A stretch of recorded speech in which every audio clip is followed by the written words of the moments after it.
So you want to rewatch this. One thing that all of us need to know is the level of research that we have to do when we go buy a car. When we go buy a car, there's so much work that we need to do ahead of time that will make your purchase a lot smoother.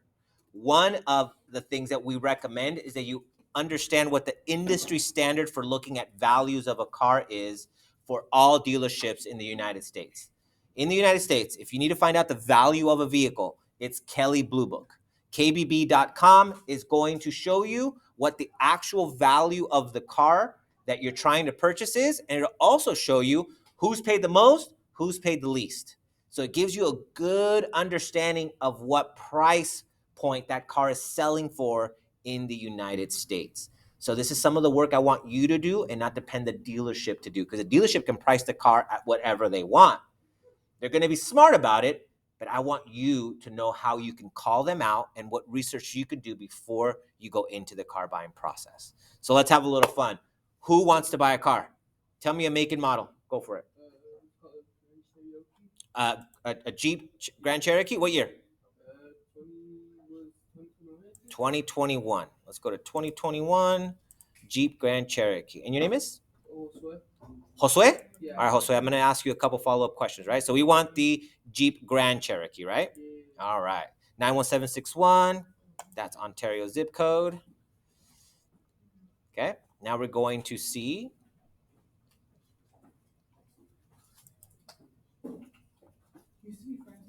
So Josue, there's a lot of models that come with the Jeep Grand Cherokee. Are you familiar with like the Limited, the Overland, the Trailhawk? Yeah, some of them. Which one do you want to do? Trailhawk. I like that one too. Trailhawk. So you're going to pick the type of subcategory that the vehicle is, right? The Jeep Grand Cherokee, that's the main model. And then they have from lowest price, which is the Laredo, all the way to the highest price, which is the Trackhawk Sport Utility. So you have to understand also specifically what type of Jeep Grand Cherokee you're getting into, because that's going to make a difference in terms of price. Josue likes the Trailhawk. We're going to go for that. Now, color. Red? Nice.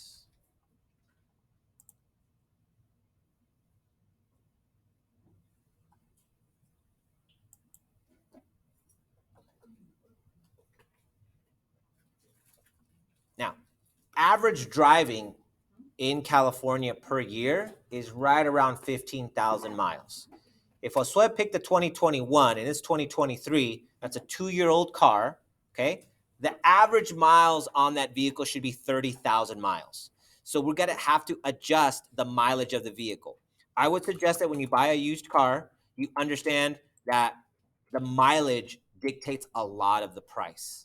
So here what we see is the highest someone's ever paid for this Trailhawk is $40,629. The best price someone in the United States has gotten for this Trailhawk is $36,116. Now, somewhere in between, we come up with what's called the fair purchase price. This is what I want you to keep your eye on, is that $38,373. This is so when you go to the dealership and they're selling it for 41, you're like, hold on, I did the research on this car. Why are you pricing it an extra $3,000, right? That's something that you should know, because that's extra $3,000 that when I show you how borrowing money for this car, I can show you how I can make $3,000 disappear and make it look like just a few bucks more, okay? So you need to know and always be looking out for the best possible price. Can you get the $36,000 car? Yes, you can. This is why we talked about credit extensively last class, because when you have a higher credit score, the chances of you getting a better deal on a car is much greater. So that 740 score and above, which is very good to exceptional credit score, those are the people that can get discounts on cars. When you have a bad credit score, a very poor or fair credit score, the dealership really has no reason to lower the price of the car, because no matter where you go, you don't have any other options. Now, I worked at a dealership.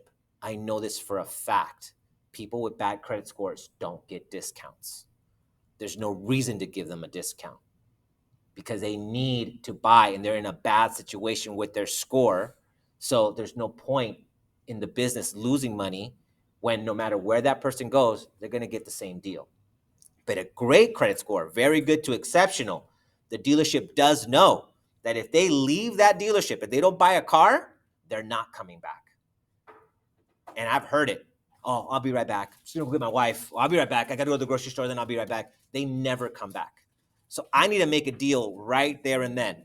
Because if they have a very good to exceptional credit score, they can buy a car wherever they want. And if I'm a salesperson, that person's gonna be me. So I will negotiate. I will lower the price of that car because I know that person can go anywhere they want. So that's why you see the difference in ranges, because typically it's going to be on whether you negotiate or not, but the higher chances of you negotiating are going to be with the higher credit score. Okay. So let's just say we're kind of in the middle and we're going to get that $38,000 car. Okay. So now that you know this information, now what you have to do is you have to go back to that calculator that I showed you, right? And you have to plug in some numbers. Here we're going to put in that $38,000 vehicle. And we're going to look at an interest rate that is the current interest rate right now. They're not great.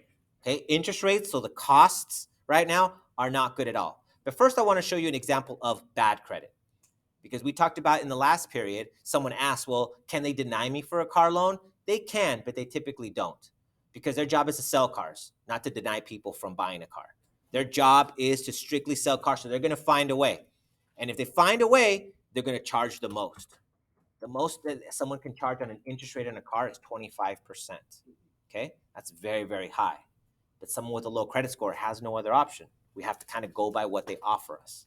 On a $38,000 car, on average, you don't want to go into a loan longer than 5 years. 5 years is pretty much standard for a car loan. So let's take a look at what you'd have to come up with. You're going to have to come up with a monthly payment of $1,115. But the number I want you to focus on is this number right here, which I'm going to highlight. Total interest over the 5 years, okay? Over the 5 years.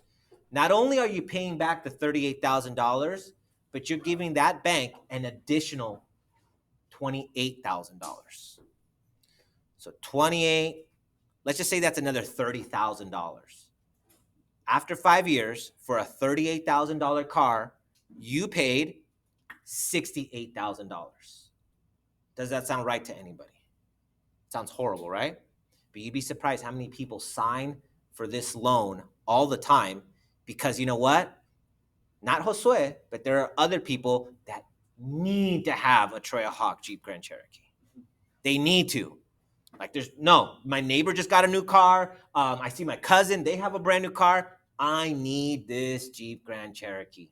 And they end up paying for it because people that need, more often than not, have the money for it. So if you make a lot of money, right? You work construction or you work in the nursing industry, you make good money. You might make $6,000 a month. $1,000 is not that much, right? And for something that you need like this car, you're going to end up paying that, but you're giving away so much money. I'd rather you have that $30,000 in your retirement account, because when we learned about compound interest, that 38 can easily turn into $300,000 over time. So your money's growing. What happens to the value of cars? They go up? Down. All cars go down in value. Because guess what? The Jeep Grand Cherokee Trailhawk 2027, that's going to be a much nicer car than this 2021. So people are always going to lose money on vehicles because the more miles you put on it, they get older. Everyone always wants the brand new, shiny, up-to-date, newest model. You see it with phones too, Everyone has to have the 14 or now the 15 or whatever it is, right? You see someone with a 7 or a 6, you're like, oh man, that's an old phone, right? No one wants that. I don't care. Some people don't care. So we have to know what it's costing us in order to do something like this. Now, I told you low credit scores, something like a 25% interest rate. You don't have too much negotiation, but the dealership's still going to be nice about it. They're not just going to be like, right? They're going to say, well, maybe I can do something for you. Maybe I can help you with the monthly payment. Let me see if I can do something for you here. Let me see if I can drop that monthly payment. How does 1,023 sound? Let's just knock off $100 off the month, right? Save you a little money for your gas and your insurance. And you're thinking, wow, what a great person, right? Shaved off $100 off of my monthly payment. What happened to the total interest? It was 30,000 last time. How much is it now? It went up. Did they change the dollar amount? Stayed the same. Did they change the interest rate? Stayed the same. They made the loan longer. So be very careful when they make the loan longer, because they can go as far as 7 years. Your payment's going down. Look at the interest. You're giving more money away, thinking that you're saving money every single month, but you're not. You're given the opportunity to pay more interest over time. That sound like a good deal? No. And you'd be surprised how many people that have high intelligence, I'm talking about doctors that come in with loans that look just like this because they have the money, but they don't understand how it kind of works because they're not concerned about that. They're concerned about the Trailhawk in their driveway.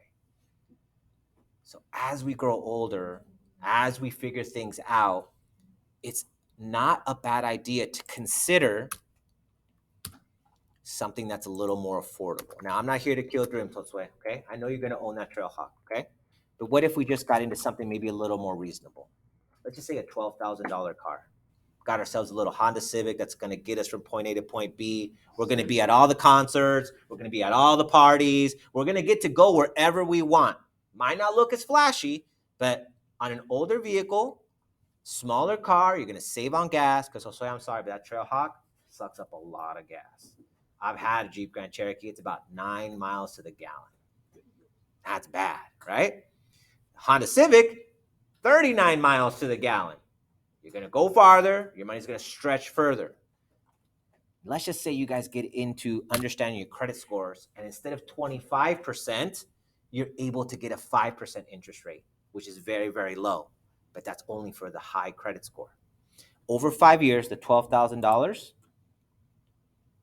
is only $226 a month, and you're only paying $1,500 over those 5 years for that $12,000 car. This does not mean you won't owe the Trailhawk. It just means that you have an extra $800 if you do have the money to start saving, right, to buy that Trailhawk down the road when you have more money to invest in the car. And by invest in the car, what I mean is down payment. The more money you can save to put on a down payment on a car means your payment's going to be lower. So if that $38,000 car, if you guys can save up $15,000, you could put $15,000 to the 38, lower the price, and your payment's going to be lower. And you still get to enjoy that vehicle. And you might even enjoy a newer one. Because by the time you save up that money, we might be in 2026, 2027, 2028. So patience and maturity has a lot to do with how you plan and you budget and you structure your loans, right? So right here at $226, just an option for you guys to understand, okay? Now, what happens here? What happens if we don't have good credit? The payment from 2022 to 352, it's not significantly that much, right? But you went from $1,000 extra on the interest to now $10,000 extra on that interest. This follows you, and the interest rate is so important for you guys to understand because it follows you in how much money you're spending overall. And when people ask me, well, where do I look for this stuff, bro? You guys might not have seen this, okay? Have you guys ever seen this? This is right here. This is a car contract, okay? Yeah, it's long.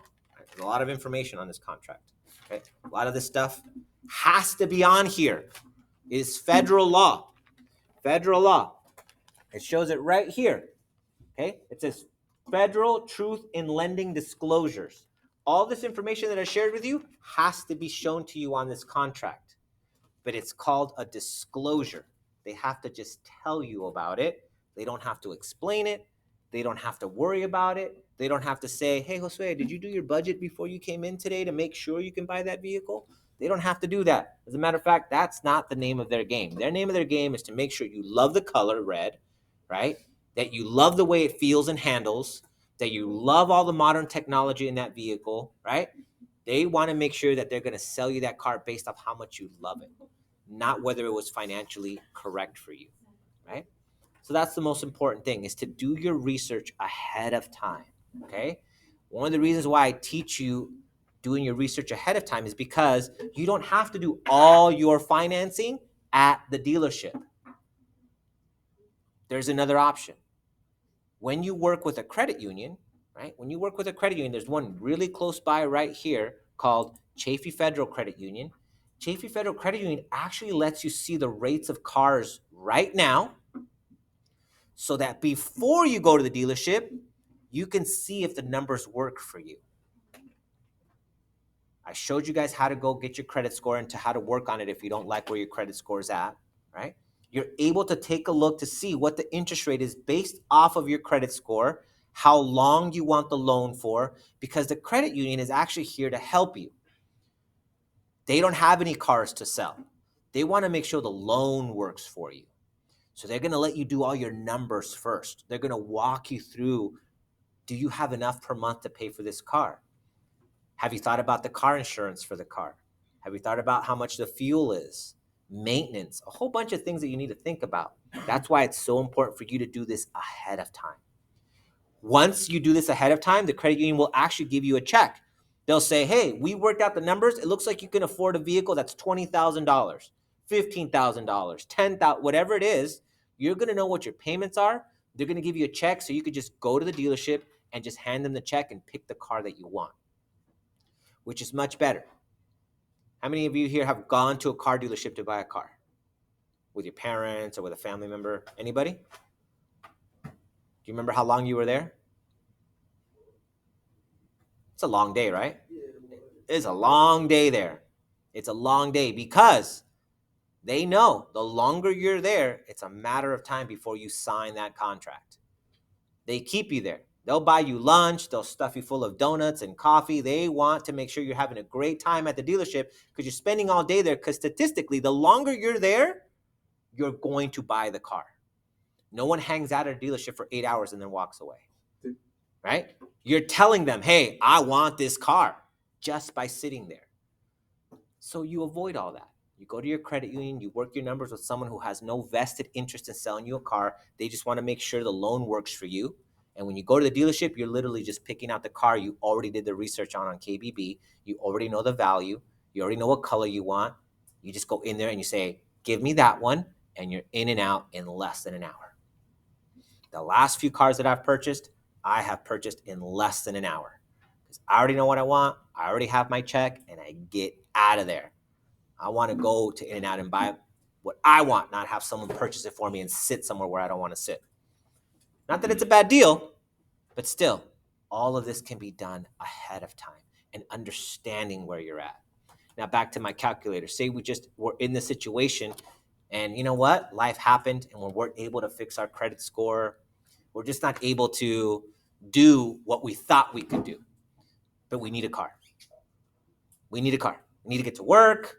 Maybe we have other responsibilities. Maybe we have a small family. We need to buy that car, even if it's at the worst rate. You know what? You do it because you need to take care of your family. But there's a fix it option afterwards. After you've done and paid this car for at least a year, you can do something that's called a refinance. What you refinance is you refinance and you take the loan that you have from wherever it was, and you look for the loan somewhere else with the remaining amount. So if you had to pay $352 after a year, maybe you pay $2,000 and you still owe $10,000. And after a year, it's 4 years now. And let's just say you just didn't get to the best rate. Let's just say we could just cut this in half or a little bit more than half. Let's just say we cut this down to 10%. It's still a savings of $8,000. And you only had to deal with that bad payment for just a year. And you can do this. You can take the loan that you're currently in and shop for a better interest rate, but you want to wait at least a year so it gives it time for your credit score to move up. You're not going to be at the best rate, but still 10% is still much better than 25. And your payment went down. It went down by at least $100, but more importantly, it's $8,000 that you're not going to give away in 4 years. I want you to keep that money. That money's for your security in the future. That money's for other goals that you might have. Whatever it is you want to do, be smart about your loan. Make sure you're doing this ahead of time. Everything that I've showed you, KBB, it's on the internet, kbb.com. You can do your research. Grabbing a simple loan calculator, calculator soup. Type in calculator soup. You go to loans, simple loan calculator. It'll give you the breakdown, right? If you did this $10,000 off of 25%, and let's just say they told you, hey, we can give you 7 years to do this. You're going to look at $10,000 and you're going to say, wait a minute, I'm going to spend more money on interest than on the car? Now you have the power to not do this deal. You don't sign for this one because you can do this ahead of time. Right? You can research. Even though it's only $253 a month, that's the mistake most people make. They go into a car purchase wondering how much the monthly payment is. Who cares about the monthly payment? When it comes down to it, it is important for your budget. Don't get me wrong, but it matters more what the total amount of interest over the time that they're quoting me, how much I'm giving away. Because I don't have to do this. I might want to do this at a lower interest rate, and maybe I cut even the time. What if I could do this in just 3 years? My payment went up a little bit more, but look how much interest. I'm only paying $789 in total interest over the 3 years. That is a little bit of money in comparison to that $11,000 that I'm going to give away. Make sure you understand how much the loan is costing you. Don't be concerned too much on the make and model of the car. There's always going to be another one right behind it that's going to look much better, right? And take advantage of the different credit unions that are out there. This is just one that me and Mr. Houston singled out because this one's local right here. A credit union you do have to be eligible for, right? Schools First Federal Credit Union, where I work, is for teachers and their families. So none of you here, unless your parent is a teacher or unless they already have Schools First, can't join Schools First. Tell me how many people at Bank of America are saying, why don't you go try Chase? That's not going to happen, right? Bank of America is going to want to keep Bank of America customers. Wells Fargo is going to want to keep Wells Fargo customers. They're never going to say, why don't you go try that other bank? But at credit unions, we do, because our number one priority is you, the person that's at our credit union. You're our owner. We want to give you the best deal. We want to guide you through the process, give you the best rates. And even if we can't give you the best rates, we're going to have people like myself that go out in the community to teach you guys what it is that you need to do to better your situation. That's why the credit score class is so important. It shows you, how do I do it? Well, make every single payment that I have responsible for. Don't use too much of my credit line, right? Stay really, really low on that. Make sure I can pay it all off in time. Time itself is a thing. Don't open up too many credit cards in a short period of time, and try to spread out the love a little bit. Have a loan for a car, have a loan for a home, have different types of loans that's going to increase your score. Those are the 5 factors, different percentages. You have that worksheet.